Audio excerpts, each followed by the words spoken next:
Bienvenidos amigos de Voces de la Historia. Hoy nos sumergiremos en las aguas cristalinas de la historia con una mirada en los primeros años de la presencia castellana en la isla de La Española. El 12 de octubre de 1492, Cristóbal Colón desembarcó en una isla del Caribe que los indígenas llamaban Quisqueya.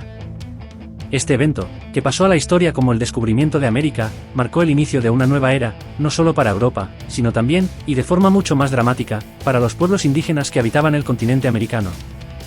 Hoy nos centraremos en la llegada de Colón a La Española, la isla que hoy comparten la República Dominicana y Haití, y exploraremos los primeros años de la colonización española, sus consecuencias para los taínos y los desafíos que enfrentaron tanto colonizadores como colonizados. Colón llegó a La Española durante su primer viaje, tras haber explorado varias islas en las Bahamas. El navegante genovés buscaba una ruta hacia las Indias Orientales, con el objetivo de establecer una vía comercial directa con Asia. Sin embargo, los cálculos erróneos de Colón, basados en las teorías del geógrafo italiano Paolo Toscanelli, le llevaron a subestimar la circunferencia de la Tierra y a creer que había llegado a las costas asiáticas. Al llegar a La Española, Colón se encontró con los taínos, un pueblo indígena que habitaba la isla. Las crónicas de la época describen a los taínos como un pueblo pacífico y hospitalario, que recibió a los españoles con curiosidad y amabilidad. El cacique Guacanagarix, líder de la región donde desembarcó Colón, brindó ayuda a los españoles tras el naufragio de la Santa María, uno de los 3 barcos que componían la expedición. Impresionado por la belleza de la isla y la amabilidad de sus habitantes, Colón bautizó la isla como La Española, por su parecido con algunas regiones de España. Antes de regresar a España para informar a los reyes católicos sobre su hallazgo, Colón estableció el Fuerte de la Navidad, el primer asentamiento español en América. Dejar parte de su tripulación en La Española fue una decisión estratégica para asegurar el reclamo territorial y justificar la organización de un segundo viaje, mucho más ambicioso. Colón regresó a España en 1493, llevando consigo muestras de oro, plantas exóticas y algunos indígenas taínos. Su llegada causó un gran revuelo en la corte española y en toda Europa. Se organizaron rápidamente nuevos viajes para explorar y colonizar las tierras recién descubiertas. Entusiasmado por el potencial de la isla, la describió como un paraíso terrenal. Sin embargo, su sueño de una colonia próspera se vio empañado por la realidad de las dificultades, enfermedades, escasez de alimentos y tensiones con los indígenas taínos, habitantes originales de la isla. El segundo viaje de Colón, en 1493, marcó el inicio de la colonización hispana en La Española. Esta expedición trajo consigo un gran número de colonos, incluyendo soldados, religiosos, agricultores y artesanos. El objetivo principal de este viaje era establecer una colonia permanente y explotar los recursos de la isla, especialmente el oro. El periodo de gobierno de Cristóbal Colón en La Española estuvo marcado por tensiones, conflictos y controversias. A pesar de su papel crucial en el descubrimiento de América, su administración de la isla generó descontento entre los colonos españoles y la población indígena, lo que eventualmente condujo a su destitución. El descontento de los colonos y los abusos hacia los indígenas culminaron en la rebelión de Francisco Roldán en 1497. Roldán, un colono español, lideró un grupo de rebeldes que acusaban a Colón de maltrato y exigían un mejor trato y la libertad para regresar a España. La rebelión de Roldán puso en evidencia la fragilidad del gobierno de Colón y las tensiones que se estaban gestando en la colonia. La situación se agravó con la llegada de Bartolomé Colón en 1498, quien gobernó la isla en ausencia de su hermano.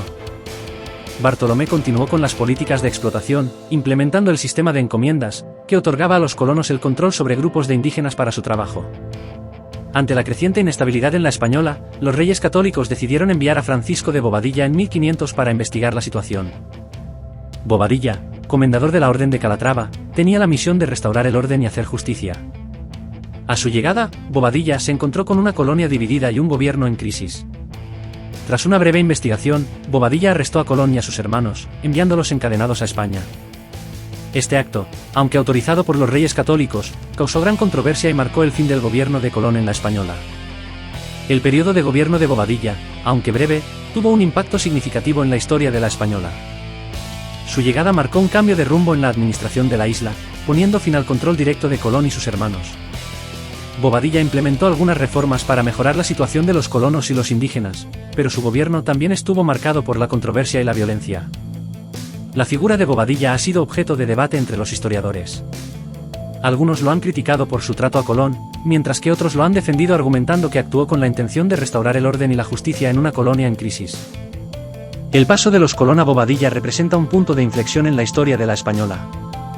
Estos primeros años de la colonización española sentaron las bases para un primer sistema colonial basado en el portugués visto por Colón en sus islas, que se caracterizó por la explotación de los recursos naturales, la imposición de la cultura española y la marginación de la población indígena. La colonización española se basó en el sistema de repartimiento, que obligaba a los taínos a trabajar para los españoles en minas, plantaciones y otras actividades económicas.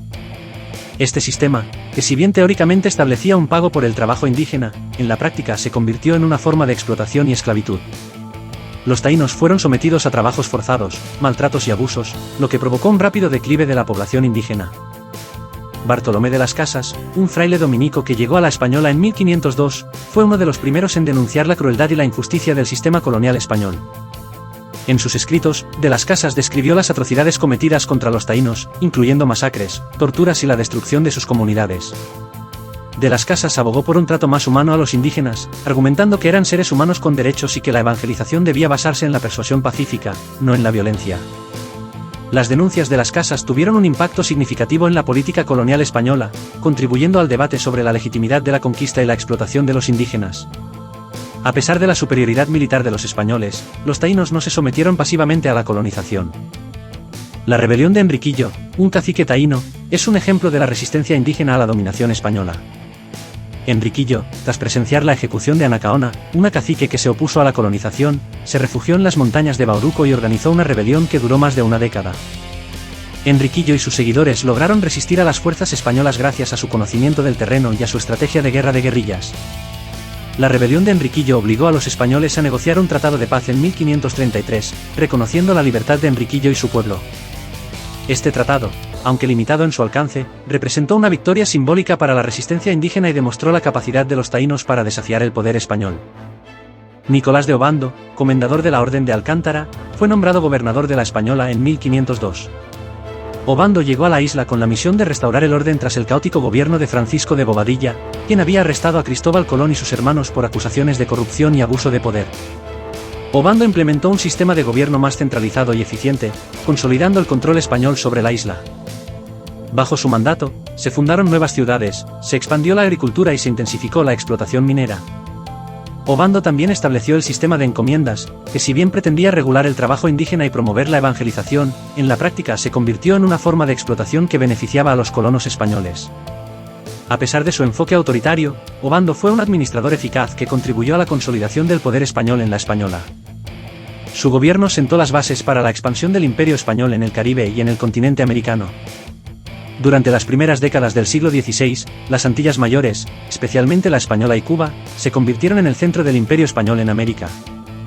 La Española, rica en oro y otros recursos naturales, fue la primera colonia en desarrollar una economía de plantación, basada en la producción de azúcar, tabaco y otros cultivos.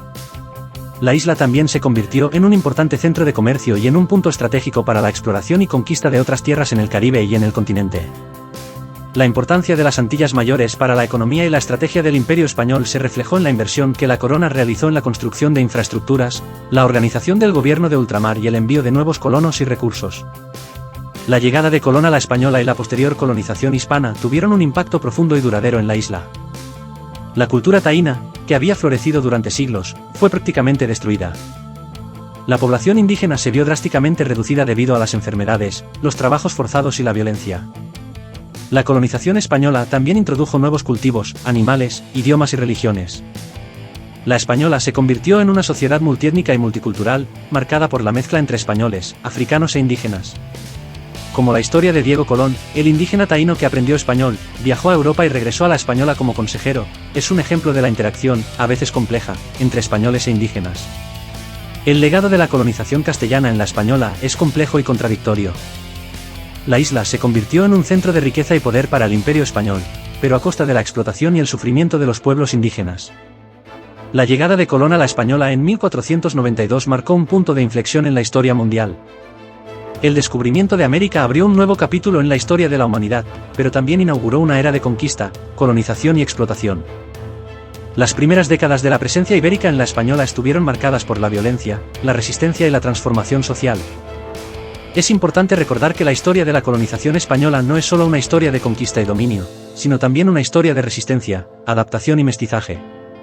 El legado de este periodo histórico sigue presente en la cultura, la sociedad y la identidad de los pueblos que habitan la isla. Un breve relato que nos invita a seguir explorando los misterios del pasado e investigar sobre los hechos que acontecieron. No dudes en compartir este vídeo con tus amigos y familiares. Suscríbete al canal para más contenido sobre historia. Deja un comentario con tus opiniones sobre este tema y dinos qué otros episodios de la historia te gustaría que cubriéramos en futuros vídeos y si deseáis que profundicemos más en ciertos temas, extendiendo nuestro contenido sobre ellos. Un saludo y hasta otra aventura de Voces de la Historia.